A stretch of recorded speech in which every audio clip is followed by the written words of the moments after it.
Jerusalem, CNN, Israel has installed security cameras near the entrance to one of the holiest sites in Jerusalem as tensions between Israelis and Palestinians edge higher following a violent week. The security cameras are in addition to metal detectors placed last week at the Lion's Gate entrance to the site, known as the Temple Mount to Jews and the Noble Sanctuary to Muslims.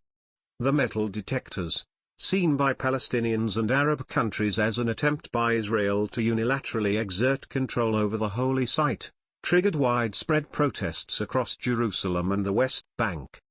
The added installation of security cameras is liable to spark more protests. Israel installed the metal detectors after an attack at the site in which 2 Israeli police officers were killed.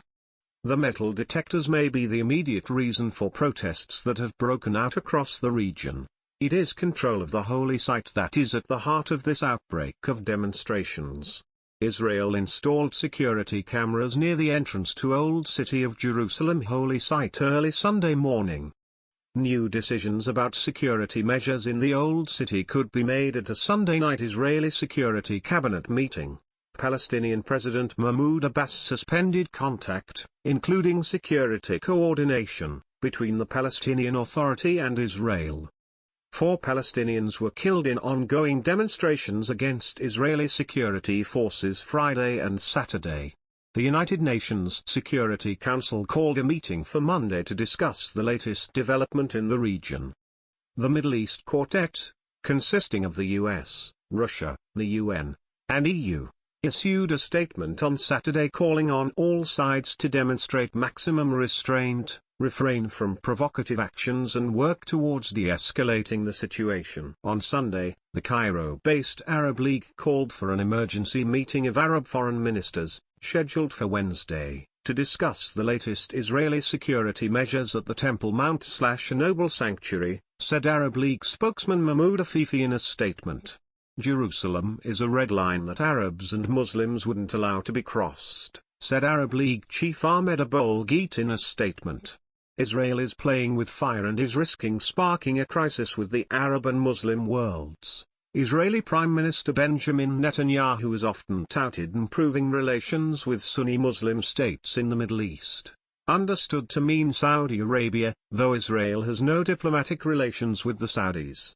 On Sunday Pope Francis appealed for moderation and dialogue at his weekly address from St. Peter's Square at the Vatican.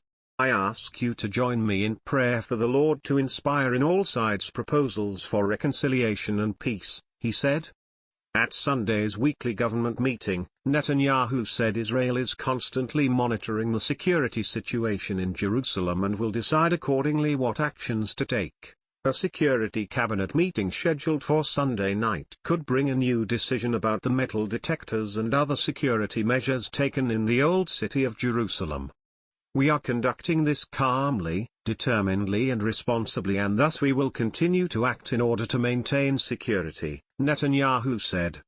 President Abbas suspended all contacts between the Palestinian Authority and the Israeli government on Friday in protest of the metal detectors. The suspension includes the rare move of freezing security coordination, seen as a bedrock of Israeli-Palestinian relations. An Israeli military official said they are evaluating and assessing what the declarations mean on the ground, calling it a complex reality. On Friday night, 3 Israelis were killed in their home in the West Bank settlement of Halimish Friday night when police say a young Palestinian man breached the settlement's security fence and stabbed them to death. Yosef Solomon, 70, and his son, Elad, and daughter, Haya, died in the attack. Their funerals will take place Sunday evening.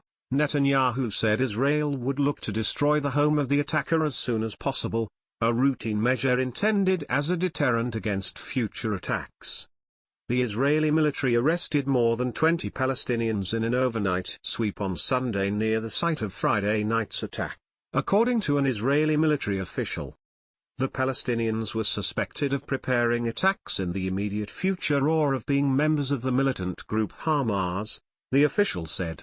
Meanwhile, 4 Palestinians have been killed in ongoing demonstrations against Israeli security forces Friday and Saturday. On Saturday, The Palestinian Ministry of Health identified the latest Palestinian killed as Yusuf Kasha, 24, from the village of El Izariya.